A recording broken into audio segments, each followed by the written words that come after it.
Hola queridos amigos, nuevamente con ustedes, su doctor Maximiliano, el médico que trabajaba en los Andes, la Amazonía, la costa de Ecuador y ha trabajado en la frontera entre Ecuador y Colombia.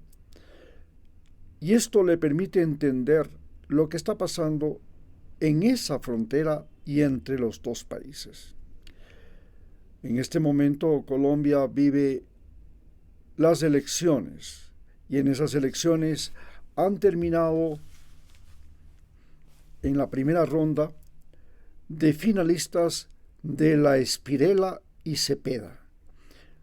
El uno de la extrema derecha, una extrema derecha completamente irracional, la extrema derecha fashion, la extrema derecha de los influencers, la extrema derecha de aquella gente que vive la espectacularidad. Y por otro lado, Cepeda, un filósofo que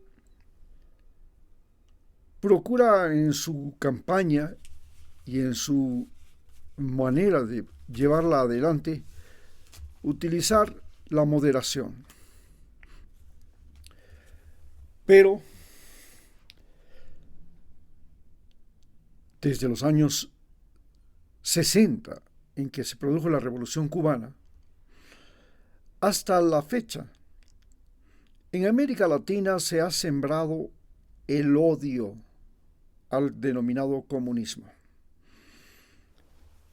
Y esto fue posible porque en América Latina la religión dominante era la religión católica. Y la gente de la religión católica vio con horror cómo el comunismo de Fidel Castro, el comunismo de Lenin, de Stalin, decía que la religión es el opio que adormece a los pueblos. Y procuraba que la población fuera atea. En el caso de Rusia e inclusive de Cuba, se produjo una persecución a las religiones, en especial en el caso de América Latina y en el caso de Cuba, a la religión católica. Por supuesto, nosotros habíamos sido conquistados por el Imperio Español, que es el primer imperio católico de la historia, que es transoceánico, es decir, que no solamente estaba en Europa, sino que llegó a otros continentes y cruzó los océanos. La religión católica tuvo un papel fundamental, y esto fue que permitió que seres humanos de diferentes continentes, de diferentes razas, de diferentes culturas, de diferentes lenguajes, pudieran tener un lugar común, un polo de atención, un centro de convocatoria como fue la iglesia. Las iglesias lograron algo que parecía imposible, reunir seres humanos más que diversos bajo paredes, bajo techos, y la gente comenzó a creer firmemente que un ser humano que proponía una sociedad sin esclavos, donde los emperadores podían ser inclusive dueños del oro, de la riqueza, de las tierras, pero no podían ser dueños del alma de cada ser humano. Eso es lo que dijo Cristo cuando se enfrentó a Pilatos y le dijo, Pilatos le preguntó, tú andas diciendo a la gente que no pague impuestos, según me dicen los sacerdotes de la ley, los doctores de la ley judía. Y él les dijo, al César lo que es del César. Ok, el oro. Ustedes nos dominaron, nos han gobernado, tienen nuestras tierras, sí, y tienen el trabajo que nosotros hacemos todos los días. Inclusive nos obligan a ser esclavos. Pero ustedes no pueden ser dueños del alma. Por eso se dice a Dios lo que es de Dios. ¿Y qué era de Dios? El alma humana. La religión católica, que se expandió por todo el territorio de América Latina, llegando a ser la religión desde la mitad de los Estados Unidos. Estamos hablando de California, Colorado, Nevada, Arizona, Texas, Nuevo México, Ohio, Florida, hasta la Patagonia. Esta religión enseñaba a los indígenas que ellos eran los únicos dueños de su alma y que el alma era algo que Dios había dado a cada ser humano y que lo convertía en un ser libre. Por tanto, la religión católica fue la primera religión en la historia de la humanidad que se opuso al esclavismo. Por supuesto, cuando ya los españoles llegaron a América y con su llegada se produjo una masiva mortandad, se vieron en la necesidad de traer africanos. Aquella gente negra que venía desde África venía en condición de esclavos, en su mayoría, no todos. Algunos, como por ejemplo los que llegaron a Ecuador, nunca fueron esclavos cuando llegaron a Esmeraldas, y otros que llegaron a la provincia del Chota, a la provincia de Imbabura en el Chota, no fueron esclavos, fueron peones. Vivían el sistema feudal. ¿Y qué diferencia había en el sistema feudal? En teoría, el sistema feudal impedía que el patrón compre y venda a sus peones. Esta era la diferencia fundamental. Y así se concibió. Sin embargo, los jesuitas que trajeron los negros a la Concepción, a Cuajara y a otras grandes y enormes plantaciones en la provincia de Imbabura, donde sembraban caña de azúcar. En estas plantaciones, si bien los esclavos llegaban en un principio como compra, como objetos de compra, finalmente ninguno de esos esclavos que llegaron a las plantaciones de los jesuitas fueron vendidos en lo posterior. Ellos llegaron y se convirtieron en parte de las haciendas y por tanto no podían ser vendidos. Es más, los que dirigían las haciendas los mayordomos eran negros, los capataces eran negros, y los negros se convirtieron en los peores verdugos de los negros, igual que los mayorales en las haciendas de los españoles se convirtieron en los peores verdugos de los indígenas. Y los mayorales o mayordomos eran indígenas. Así que el peor enemigo en América Latina fue el mismo negro y el mismo indio. Hoy, en Colombia, que desde el año 1940 y pico, 46 creo, si no me equivoco, en que es asesinado Eliezer Gaitán, Colombia vive una guerra civil, y en esa guerra civil se tuvo la esperanza de que un acuerdo de paz firmado en el 2016 todo terminara. Hoy, ese acuerdo de paz se viene abajo. Y se viene abajo por Donald Trump y por la extrema derecha colombiana.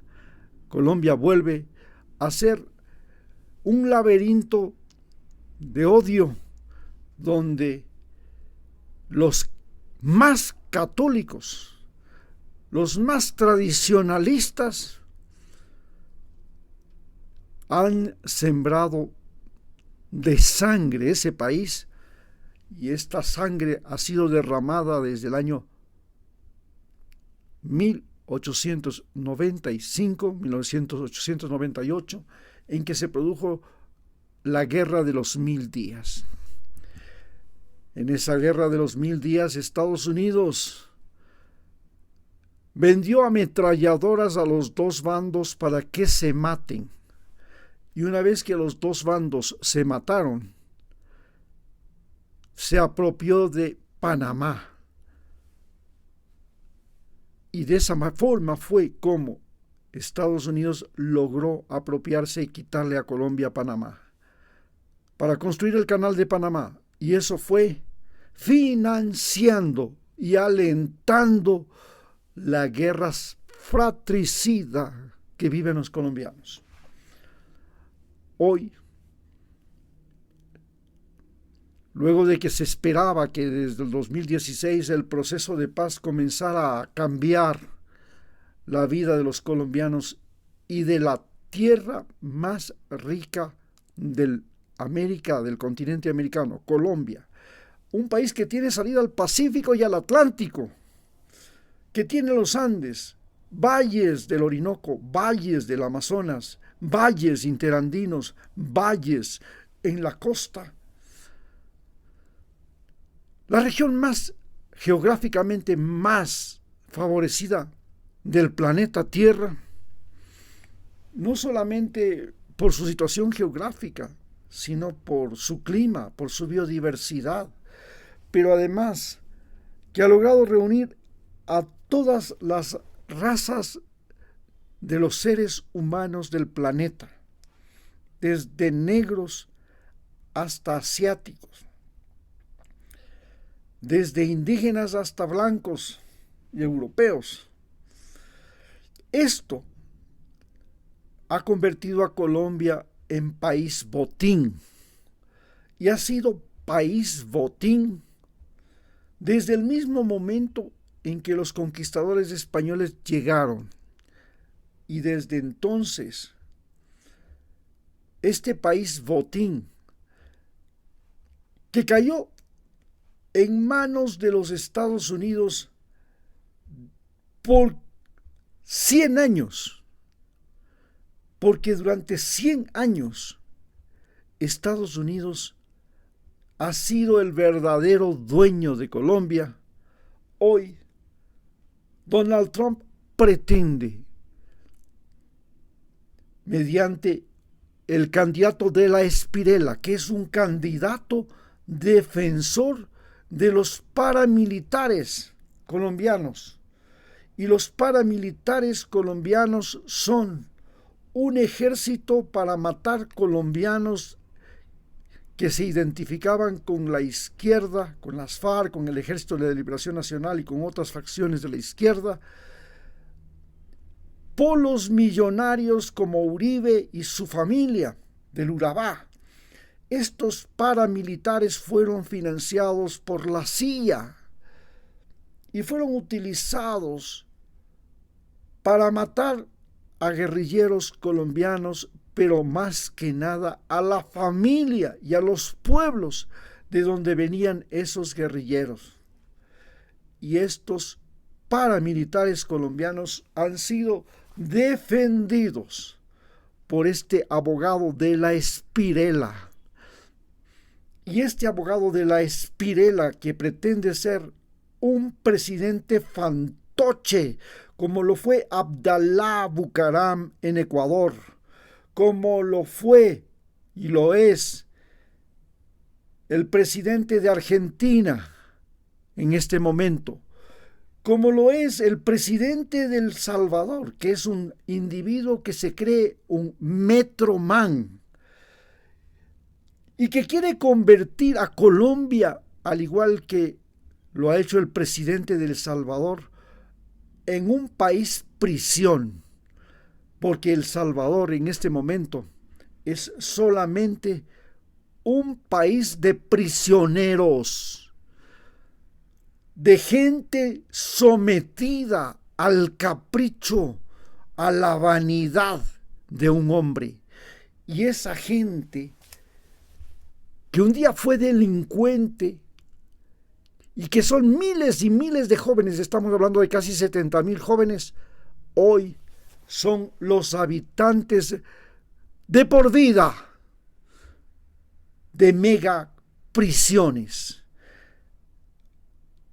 El presidente de la Espirela pretende convertir a Colombia, un país que tiene no 5 millones de habitantes como El Salvador, tiene 50 millones de habitantes, en un país prisión como lo es El Salvador.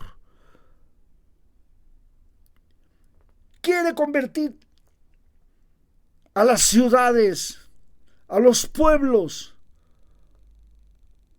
en prisiones, mientras los conquistadores españoles llegaban a crear escuelas e iglesias en todos los pueblos donde ellos arribaban. Lameculos de Trump, como Trump mismo los llamó. Un día dijo Trump que luego de que ponga impuestos a los países del mundo, habrá algunos de ellos que vendrán a lamerle el culo.